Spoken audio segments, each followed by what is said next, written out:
We spoke about Potter earlier on. Tuchel said at the beginning of the season, especially in pre-season when Arsenal thrashed Chelsea again, but these guys just don't have it. They don't look inspired. They don't have the energy. They don't have the desire. And yet again, here's Chelsea looking just plain and ordinary. Just, what does Potter have to do to get something out of these guys? Get new players. I don't know at this point because, Chuck, when you consider the opposition that they were playing against, Newcastle have new ownership.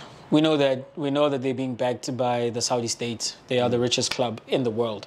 And the anticipation during the transfer market was that they are going to be smashing, like previously they had, like per the calculations of this one account I follow on Twitter, I think they had up to 600 million to spend. You don't want to do that in one off season though, because it's not going to balance well going forward.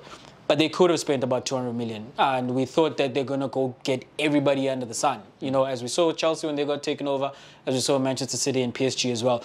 They did not quite do that. And perhaps they knew that there was not quite a reason to do that, or the way that they're approaching where they want to end up is going to be a more methodical process because of what they saw towards the second half of last season, where the coach does come in when they are odds-on favorite to be relegated, you know, and he turns it around, top 4 form, and you give him a few pieces, and he comes into this season, and then he proves that was not just a fluke, or wasn't new manager bounce. He actually is coaching over there, and he does have like very good players like Bruno Guimaraes.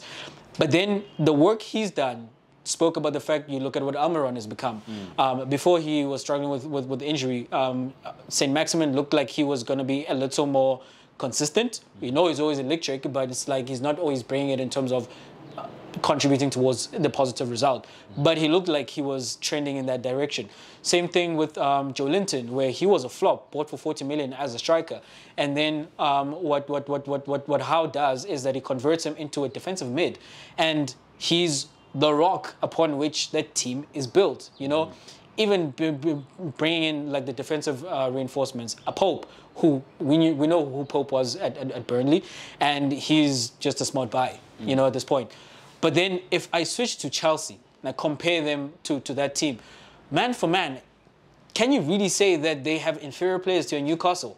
So I really don't know what it is. I don't know why there isn't a motivation to play better because, okay, let's say it was the coach, but then the coach was changed. It's a new coach, but still the same thing. So you see Mason Mount and them now coming out like we see the things that happened with Manchester United, where they're always explaining after yet another result is disappointing, and it's like we've seen the story before, you know.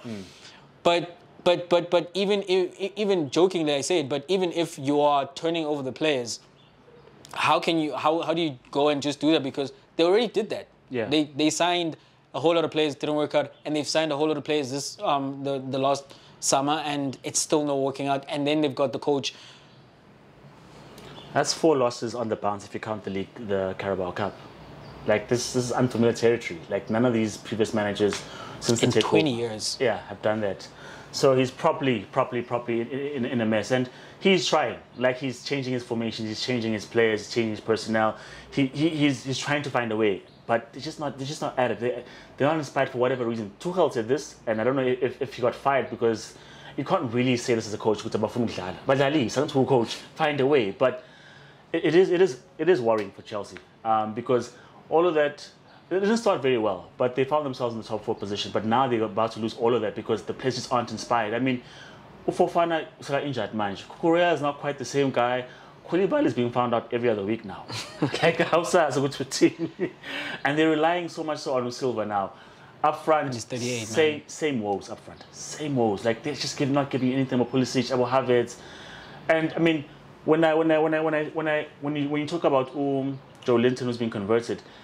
You're like, maybe Havertz goes like 8. Just do something different because Lepambi like Aklangan. Maybe things may make those similar changes. Okay, maybe Kovacic, Hambiokor or something. I don't know, but try something else because with the current players you have, unless they go into the market, which is fast approaching after the World Cup, as you say, overhaul the squad, but it's not looking good for them. I mean, Abanyabo Conte, somehow Bawunil again, but that frustrates me no end, because I'm just like, how how? And Conte has been outspoken about the fact that he wants reinforcements in January.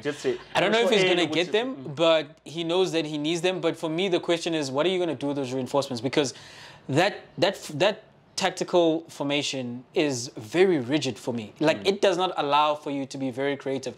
Kulusevski came back into this team, which was a welcome return for him because he does give you a little more panache, a little more artistry versus the industry that you have in midfield and going to the back, you know.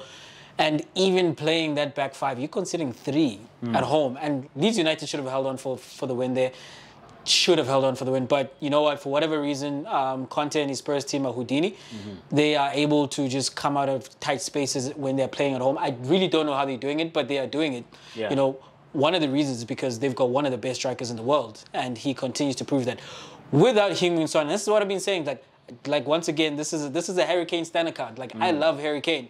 And I vouch for Harry Kane where I'm saying that if he was in Bayern Munich, he'd be Lewandowski. I wholeheartedly believe that.